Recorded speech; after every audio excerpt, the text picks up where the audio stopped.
Rwanda's story is one of the most fascinating Africa rising stories of the last 2 decades. The land of 1,000 hills rose from the ashes of genocide to become a stable and prosperous nation.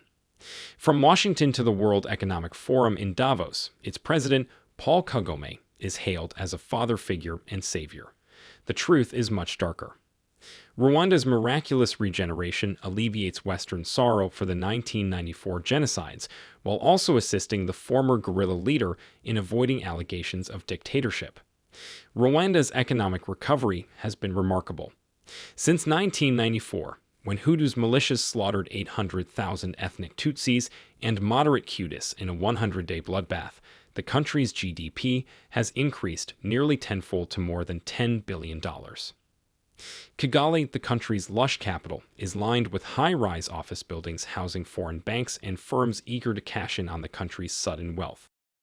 Tourism is flourishing, thanks in part to a sponsorship contract with Arsenal of the Premier League.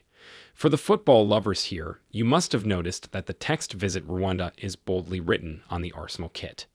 The country's economy is largely agricultural, with agriculture employing the majority of the workers. Agricultural diversification is practiced throughout the country. Rwanda's main crops are dry beans, sorghum, bananas, corn, potatoes, sweet potatoes, and cassava. While beans, sorghum, and corn are harvested at the start of each dry season, bananas, sweet potatoes, and cassava can be produced and collected all year. Bananas are primarily farmed for the creation of banana wine, a popular local beverage enjoyed throughout the country. For cooking or direct consumption, several banana types are produced in lesser quantities. Bananas are not only an important food source in Rwanda, but as a broad-leaved perennial crop, they also help to prevent soil erosion on steep slopes around the country. The main income crops are Arabica coffee, tea, tobacco, and pyrethrum, a flower used to make the non-synthetic insecticide pyrethrin, with coffee being the most important export. Farming is extremely labor-intensive. The most common farm instruments are hoes and machetes, and animal traction is nearly non-existent. Only a small percentage of farms utilize fertilizers and pesticides. Goats, cattle, sheep, and pigs are all common livestock. Although animal husbandry is an important part of the farming system, the gradual conversion of grassland to cropland reduced livestock production in the later decades of the 20th century, as did the amount of manure available for boosting soil fertility. Just before the turn of the century, livestock numbers began to rise. The majority of the remaining natural forest can be found on the northwest slopes of the Virunga Mountains. Fishing is popular in Lake Kivu and the interior's smaller lakes, particularly Lake Muhazi and Lake Mugisora. Tin and tungsten are Rwanda's principal mineral resources. Tantalite, columbite, beryl, and gold are also available. Lake Kivu's methane gas is used as a nitrogen fertilizer and is also transformed into compressed truck fuel. The country's main source of electricity, the Mukanwa hydroelectric power plant, only meets a part of the country's energy needs, and much of the rest must be imported from the Democratic Republic of the Congo.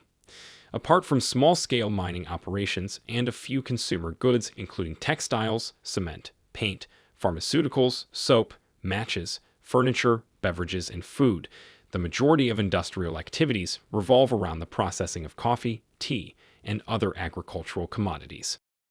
Coffee, tea, pyrethrum extract, tin, tantalite, and gold are Rwanda's main exports.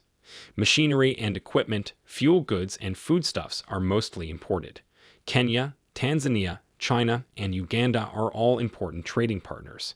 Through groups like the Economic Community of Great Lakes Countries, the Common Market for Eastern and Southern Africa, and the East African Community, certain efforts have been made to promote stronger economic ties between Rwanda and its neighbors.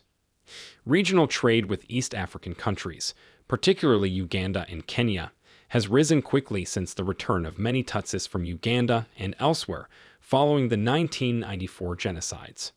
Price fluctuations in key commodities, particularly coffee and tea, as well as years of civil unrest that culminated in the 1994 genocide, have wreaked havoc on Rwanda's trade balance. Despite making steady economic gains in the years since the genocide, the country continues to incur substantial yearly trade deficits. External sources of funding cover practically all of the investment initiatives. The government has pushed for the growth of the tourist industry, which is centered on the country's beautiful scenery and diverse animals. The main attraction remains national parks, particularly Park National der Volking, which is home to the endangered mountain gorilla. The rich assortment of species present in Akagera National Park makes it a popular tourist destination. Agricultural activities employ more than 80% of the workforce. Except for civil servants, all workers have the right to create and join unions. Only about a third of the workforce is represented by a union. Rwandan taxes include sales and use taxes, income taxes, and import and export tariffs. Rwanda has one of the continent's densest road networks, however. Only about a quarter of it is paved. Although public transportation is centered in Kigali, there has been a major influx of privately operated minibus lines connecting Kigali with towns in all directions since the 1990s. Small-scale traders with independently owned pickup trucks deliver farm commodities and other things around the country. Because Rwanda lacks a railway system and its canal ports are mostly limited to the modest facilities at Gisenyi, Sangüga, and Kibuye on Lake Kivu, Rwanda heavily relies on its road network. The country has a number of airports, including international airports in Kigali and Kamembe. The landline telephone system in Rwanda is insufficient, and it is mostly used by the government and enterprises. Mobile phone usage is significantly more widespread and fast expanding. Internet use is also increasing, with internet centers springing up all across the country. Apart from small-scale mining operations and a few consumer goods including textiles, cement, paint, pharmaceuticals, soap, matches, furniture, beverages, and food, the majority of industrial activities revolve around the processing of coffee, tea, and other agricultural commodities. With two-thirds of Rwanda's population under the age of 25 and a life expectancy of only 55, many people have put their faith in the country's youth. As a result, the government has made significant efforts to enhance access to education, with 97% of its children attending elementary school, the highest percentage in Africa. It was named one of the top 3 countries in the world for improving educational access by UNESCO. Children born after the genocide are educated in schools where they are explicitly encouraged to avoid adopting potentially controversial designations. Pupils are encouraged to avoid labeling themselves as Hutu or Tutsi, but rather focus on the future of Rwanda as a whole. In order to do this, the government presented a new flag and national song in 2001. Despite women's complaints about cultural impediments, Rwanda has a long history of female political empowerment. Women earned a majority of 51 out of 80 seats in the recent parliamentary elections, breaking the previous parliament's global record for the largest proportion of women in government. This is arguably due to the law, which requires national and municipal governments to ensure that women hold a minimum of 30% of seats. Rwanda's efforts to reconstruct its economy since the genocide have been fueled by 3 main sources: tea and coffee exports, international aid, which accounted for 20% of gross yearly income in 2011, and tourism. The majority of this takes place in the rainforests, which are home to a 1,000-strong population of mountain gorillas, including some of the world's last survivors. Paul Kagame has governed Rwanda's government since the genocide. Kagame, a Tutsi who grew up as a refugee in Uganda, led the Rwandan Patriotic Army in its fight against Hutu militias wreaking havoc on the country.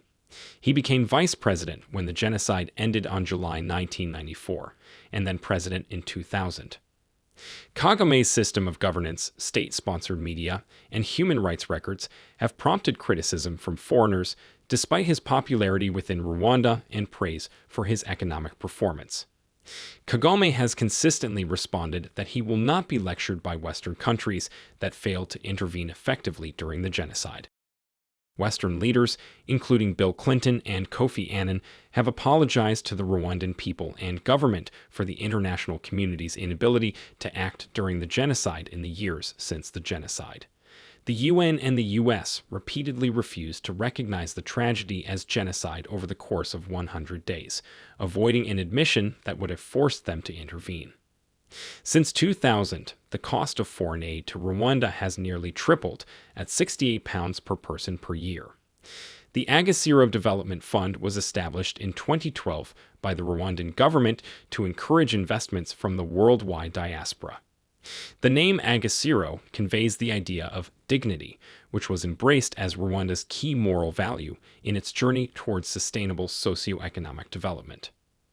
All of these factors have undoubtedly led to the rise of Rwanda as an economic powerhouse on the continent. The Rwandan economy has risen into what can only be described as a renaissance. Among areas where business reforms have been achieved, Rwanda's Secured Transaction Act will make it easier for businesses to obtain credit by allowing them to use almost any type of movable asset as collateral. Small, landlocked, and once heavily dependent on agriculture, Rwanda is positioning itself as an attractive destination for both tourists and foreign investment, while cultivating the high-tech industry as a driver of growth and employment. Thanks to an aggressive reform campaign, Rwanda is rapidly climbing the rankings of the World Bank Group's Doing Business report, which measures the ease of doing business in more than 180 countries around the world, and there's no evidence of Rwanda slowing down anytime soon. What do you think of Rwanda? Let us know in the comments below. If you enjoyed watching this video, please hit the like button, and also don't forget to subscribe so you don't miss out on any of our future content. Thanks for watching, and see you in another video.